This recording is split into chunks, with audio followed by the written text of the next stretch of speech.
রাজধানীর দিলকুশায় প্রকাশ্যে ওয়াসার লাইনে পাম্প লাগিয়ে পানির অবৈধ ব্যবসা করছে একটি সংঘবদ্ধ চক্র। হোটেল, রেস্তোরাঁ, অফিস, আদালত, নানা বাণিজ্যিক অফিস আর ফুটপাতের টং ঘরে এই পানি নগদ দামে বিক্রি হয় বড় বড় ড্রামে ভরে। এটি এখন নুরুর পাম্প নামে পরিচিত।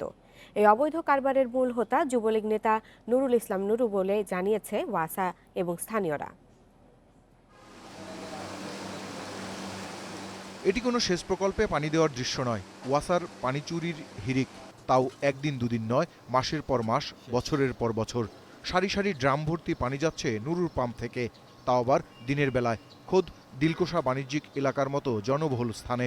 কিন্তু কারো টুশব্দ করার জো নেই, কারণ পানি যারা বিক্রি করছে তারা এলাকার মাস্তান।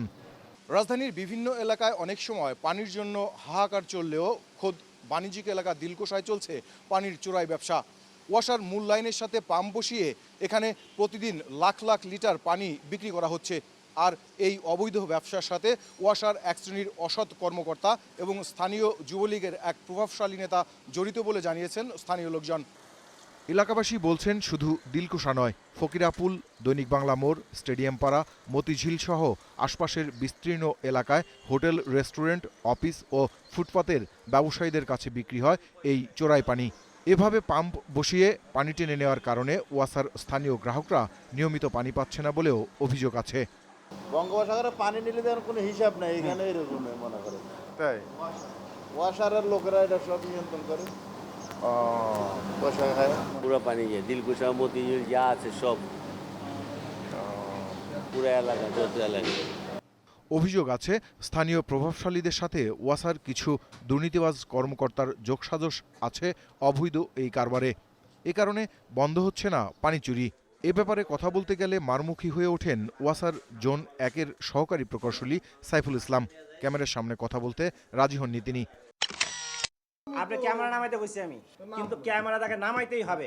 না বুঝেন আপনি যান। তবে হাঁটিয়ে হাড়ি ভাঙলেন ঢাকা ওয়াসার অপর এক প্রকৌশলী। প্রভাবশালী একজন আওয়ামী লীগের একজন নেতা আর কি, সে বহুদিন যাবৎ, তার নাম নুরুর পাম্প বলে খ্যাত, র্যান্ডাম পানি ভ্যানে ভরে বেচতেছে। হ্যাঁ, এটা তো তাকে ওয়াসা তাকে অধিকার দেয়নি, মানে তাকে অনুমতি দেয়নি। আমার গায়ে 100 চার্জ দেওয়ার আমি কিছু করতে পারি না। পানি চুরির সাথে নুরুল ইসলাম নুরুর নাম আসায় তার সাথে যোগাযোগের চেষ্টা করা হয়। তার মোবাইল ফোন বন্ধ পাওয়া যায়, অফিসে গিয়েও পাওয়া যায়নি। স্থানীয়রা বলছেন এই নুরু দিলকুশা সমাজ উন্নয়ন সংস্থার সভাপতি, স্থানীয় যুবলীগেরও নেতা তিনি। জানতে চাইলে ঢাকা ওয়াসার উপপ্রধান রাজস্ব কর্মকর্তা তানবীর আহমেদ সিদ্দিকী এ ব্যাপারে ব্যবস্থা নেওয়ার কথা বলেন, তবে ক্যামেরার সামনে কথা বলতে রাজি হননি তিনি। Mahbub Alam, independent news, Dhaka.